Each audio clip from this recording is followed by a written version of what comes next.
तुम्ही आम्हाला तारुण्य प्राप्त करून दिलं, मग आता आम्ही कुठे विराजमान व्हावं हे सुद्धा तुम्हीच सांगा. भक्तीनं सर्वात प्रथम विचारलं का हो संघाधिकांनी, मी कुठे विराजमान होऊ, मी कुठे बसू?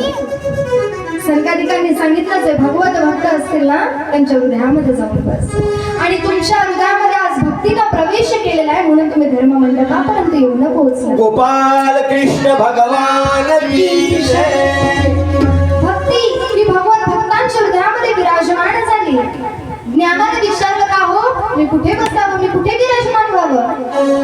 संघाधिकांनी सांगितलंच आहे, सुद्धा संघाधिकांनी सांगितलंच आहे, वैराग्य संपन्न असतील, जे विषय भोगांच्या याच्याने अलिप्त असतील, ज्यांच्या जीवनात कधी परस्त्री संग नसेल, अशा लोकांच्या हृदयामध्ये तू जाऊन बस. आणि तेव्हापासून वैराग्य हा वैराग्य संपन्न असणाऱ्या व्यक्तीनं मध्ये जाऊन बसलेला आहे.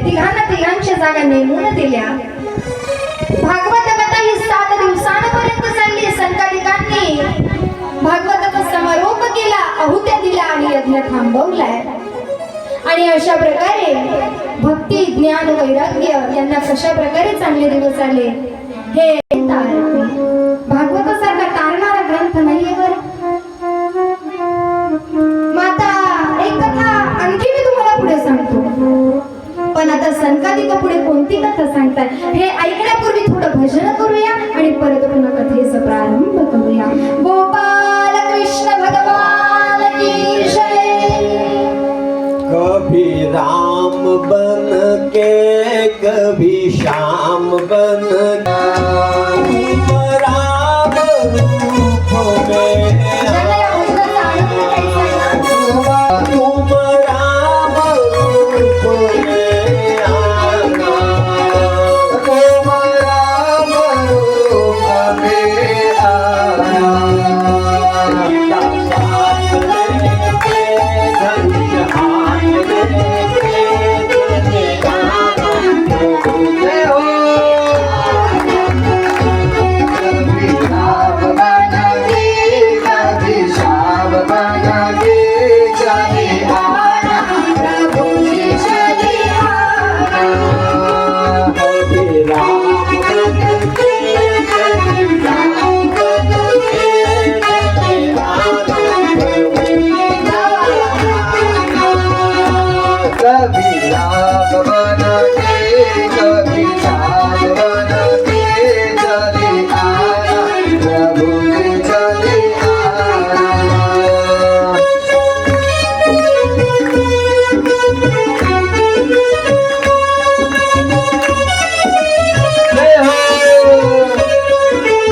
आना.